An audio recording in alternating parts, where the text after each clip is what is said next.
For the longest time, I thought the answer to changing my life was doing more. More discipline, more routine, more productivity, more pressure. But the truth is, nothing really changed until I did. Not my habit first, not my schedule, not my goals, my identity. And today, I want to talk to you about the identity shift that changed everything for me. Because you don't rise by doing more, you rise by becoming different. And if you've been working hard but still feel stuck, exhausted, or misaligned, stay with me. There is a reason for that, and we'll get to it in a moment. By the end of this video, you'll understand why effort alone doesn't create transformation and what does. You also understand the invisible identity most women are operating from and how it keeps you stuck. Also, you will understand the one shift that makes growth feel lighter instead of heavier. This isn't a do these 10 things video, and it's definitely not about hustling harder. It's about who you believe you are. Let me take you back to where this clicked for me. There was a season of my life where I was doing everything right on paper. I was responsible, I was showing up, I was holding everything together. But internally, I was tired, reactive, disconnected from myself. I kept thinking, maybe if I just try harder, it will eventually work. So I added more morning routines, more productivity acts, more self-discipline, more pressure. But all trying harder did was reinforce the version of me who was surviving, not thriving. I was operating from, I have to prove myself, I have to earn rest, I have to keep everyone happy, I have to do it all. And that's when I realized something uncomfortable. I wasn't stuck because I wasn't doing enough. I was stuck because I was being the wrong version of myself for the life I wanted. The habits weren't the problem. The identity behind them was.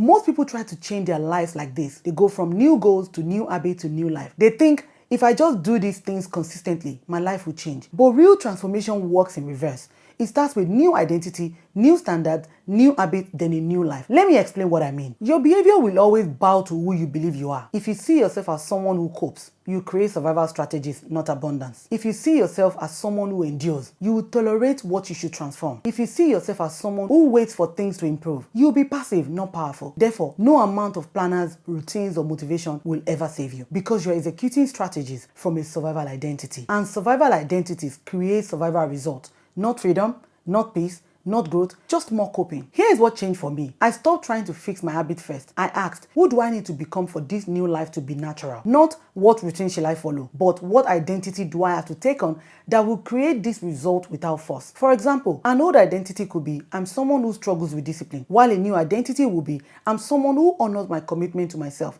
Do you see the difference? One requires force, the other requires alignment. When your identity shifts, you don't force yourself to wake up early. You're someone who values mornings. You don't force boundaries. You're someone who protects their peace. You don't force growth. You're someone who is already becoming. That's identity-led transformation, and it feels completely different. Here is the identity shift that changed everything for me. I stopped asking, what do I need to do? And I started asking, who does the woman I'm becoming no longer tolerate being? That question changed how I spoke. I stopped over-explaining. It also changed what I accepted. I stopped tolerating disrespect. It also impacted how I parented. I stopped over-functioning. It also had a massive impact on how I worked. I stopped proving my worth. And finally, it impacted how I rested.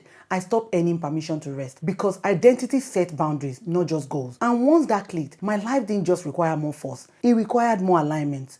I wasn't adding more discipline. I was shedding old identities that no longer served the woman I was becoming. Here is what no one tells women.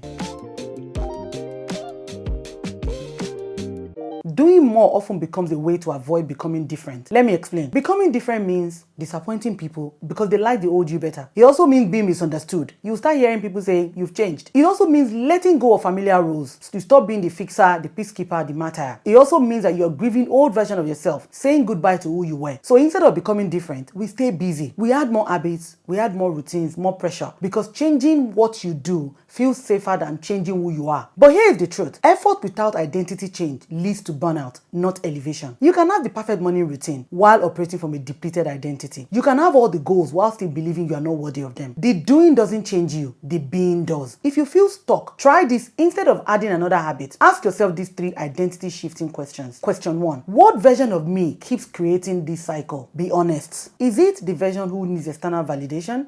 The version who overfunctions to feel needed?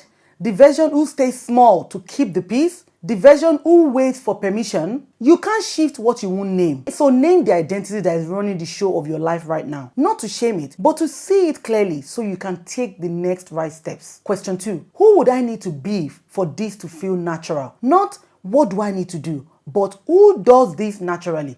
For example, if you want peace, who do you need to be? I'll assume it is someone who sets boundaries without guilt, protects their energy, doesn't need everyone's approval, chooses alignment over performance. That's your new identity. Now operate from her, not from the old you trying to change. Question 3. What would this next level version of me stop explaining, tolerating, or over-functioning? This one is so key. Your next level self doesn't explain her boundaries, doesn't tolerate disrespect, doesn't over-function to prove her worth. When identity shifts, habits follow without force. You stop forcing discipline, you start embodying standards. That's the difference. The biggest change in my life didn't come from doing more. They came from raising my internal standards, not for show, but for alignment, trusting my inner knowing, even when it didn't make sense to anybody else. Choosing alignment over performance, doing less but from a different place. That's when opportunities changed. People started to treat me differently, not because I demanded it, but because I embodied a different standard. That's when my confidence changed, not from affirmations, but from honoring my word to myself. That's when my peace changed, not because life got easier, but because I stopped betraying who I was becoming. Not because I worked harder, but because I became different. And when you become different, your life reorganizes around that new identity. So if you're in a season where you feel like you're doing all the right things, but not seeing movement, pause. You might not need a new strategy. You might just need a new self-concept. Because growth is not about becoming more impressive. It is about becoming more honest. More honest about who you have been, who you are becoming, and what you're no longer available for. And when who you are shifts, what you do will catch up. Your habits will align. Your opportunities will shift. Your relationships will recalibrate. Not because you forced it, but because you became someone entirely different.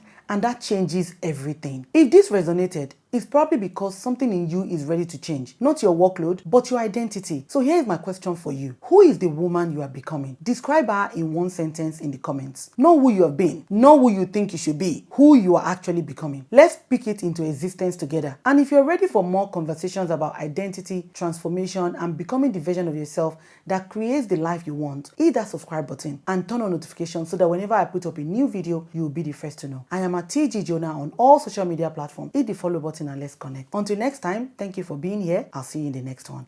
Bye.